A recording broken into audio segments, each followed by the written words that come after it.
All right, hello everybody. I'm just going to take you along with me today. Um, Come down here and taking care of the chickens, and this is my daily chore after work. I also take care of them in the morning before I leave, but in the afternoon I kind of come down and give them the treats and gather the eggs and things like that. So I'll talk a little bit about the chicken coop here, and some of my thoughts on it. To be honest, I think this is probably one of the best investments we've ever made here to the house, as far as being self-reliant and growing your own food. I think it's important to know where that comes from as best you can. Kind of goes along with gardening, things like that. I know they talk about chickens being the gateway to other livestock, if you will, but honestly, for the initial investment, it really wasn't that bad to get this all together. I bought a lot of things secondhand, just looking around, and I'm just looking around here and just getting some ideas, but it can be done, and it can be done pretty reasonable. And the first thing I can tell you is talk to people that you know that have chickens. Don't listen to people that don't have chickens, because they'll tell you things that they don't know what they're talking about. And they'll tell you that they're a lot of work and they smell bad and all that kind of stuff, and they don't. This is pretty reason, if you keep everything cleaned up, you take good care of them, you won't have this problem. So I'm going to switch it around here, let you take a look at them, and I'll kind of talk as I go along. So these are the girls right here. I do not have any roosters. I don't really plan on getting any chicks anytime soon, but so these are ones that I picked up, and I actually got these. They weren't as I got them as pullets, not chicks. So they were anywhere from 4 to 6 months old when I got them. Some were a little bit older, but like I said, they know what's in the cub. That's why they're all hanging out here looking at me, because they know that it's treat time. But I'll take a step back, kind of give you an idea of where I'm gotten. And I'm sorry for the trucks in the background. It's almost impossible to get anything done here. There's a landscaping place and a dairy right up the road, so trucks are constantly going by. But the pen itself I made, and I used for all the upright posts were all wood that I cut from right here on the property, and used them. A lot of it was to save money. A lot of it was because I wanted to clear some of it out anyway, so it kind of worked out good.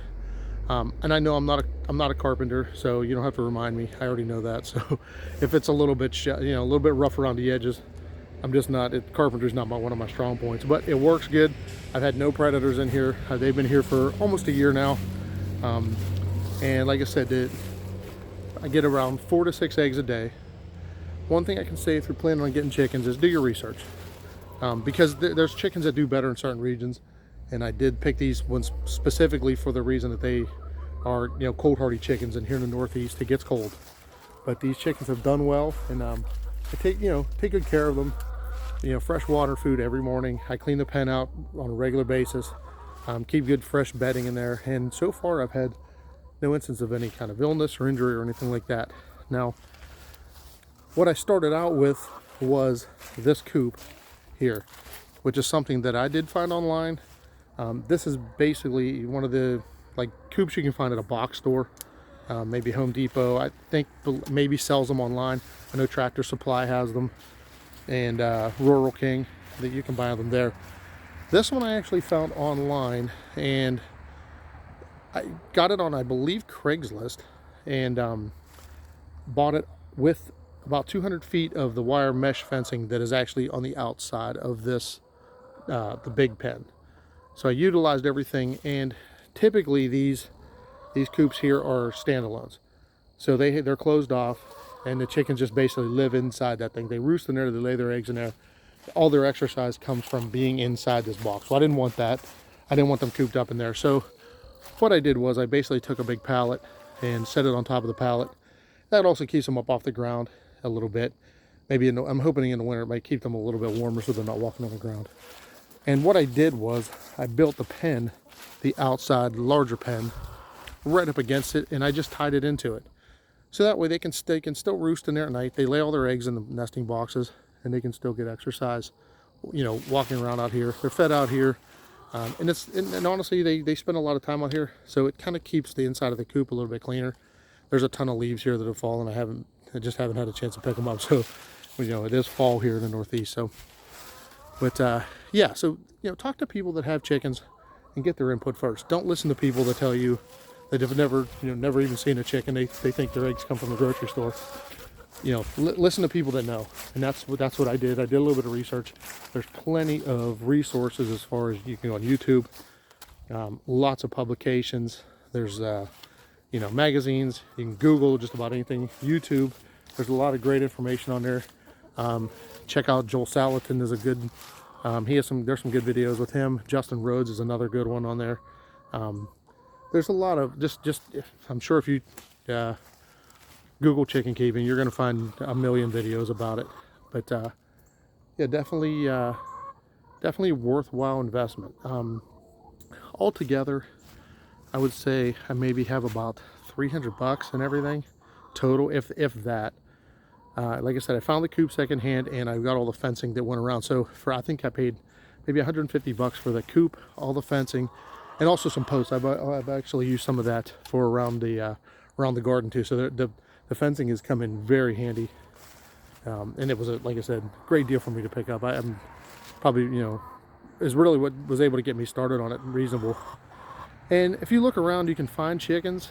There's a lot of people that are giving them away. People that move, people that you know, they can't take them. But check your local ordinances, because some places you ain't allowed to have them, and you're not allowed to have roosters. But I'll get you a close up here. You can see the girls. They know it's treat time, so they sit there and wait for me at the door.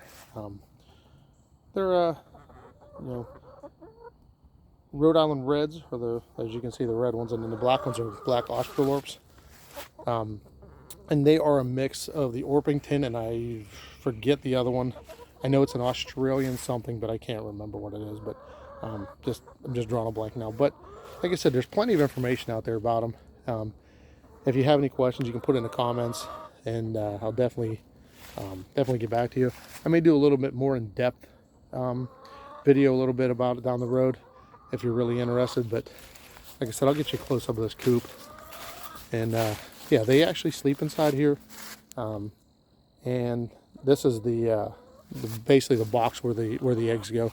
I'll open it up here real quick, and you can get a good look inside there. And that's pretty much what I come home to every day. Probably 3, 4, sometimes 6, depends. They're moving everything around in here too. They get a little bit frisky. So, but yeah, I've got 6 of them, and like I said, probably average 4 eggs a day, which is plenty for 2 of us. So my friends and family probably end up eating more eggs than I do. So that, you know, I give a lot of them away. We eat a lot of eggs, you know, make different, you know, whatever, all kinds of different things you can make with eggs. And they're, you know, they're great source of protein. So, like I said, I can't stress enough, this is probably one of the best investments I've made in here at the homestead. And you know, just maybe add a little bit. You can look into meat chickens. These are dual purpose chickens. If I really wanted to eat them, I could, but I don't plan on it. They're pretty much just got them for egg laying. Like I said, there's no rooster here. I don't want any chicks right now. Don't really have the infrastructure for them. But I will show you another one that I did pick up, and I picked this other little coop up. I figured I'd use it if I ever get a sick chicken, something like that. I can isolate them a little bit. And so, but just to give you an idea, to get you, if you wanted to get started, this one would probably be good for like maybe 3 chickens at the most. I probably wouldn't put too many more in there. It'd be a little bit crowded. But just to let you know, $50, I found that online. I believe it was on Facebook Marketplace. I found that one. So you can get into this pretty reasonable, and they can live right in there. They don't have to have the big pen. If you're limited on space, or maybe you don't have a lot of property and you just want to get a couple egg layers, it would be perfect. I mean, you know, there's, like I said, this is in really good condition. It's been sitting here for a while. I don't really have a need for it right now. But if I ever, like I said, I figured I can use it as an isolated chicken if it's sick or something like that. And I'm going to tie it a little bit better in with the pen we got. So hopefully this gives you an idea, maybe gives you inspired to go get a flock of your own. Like I said, don't believe the hype. They're really not that much work. You know, a couple minutes in the morning, feeding, watering. You know, I give them some treats in the afternoon, and keeps them happy and keeps them laying eggs. But yeah, give it a shot. Do your research. Ask around if I can be of any questions. You know, definitely leave them in the comments. And once again, if you like this video, please like and subscribe. And thanks for stopping by.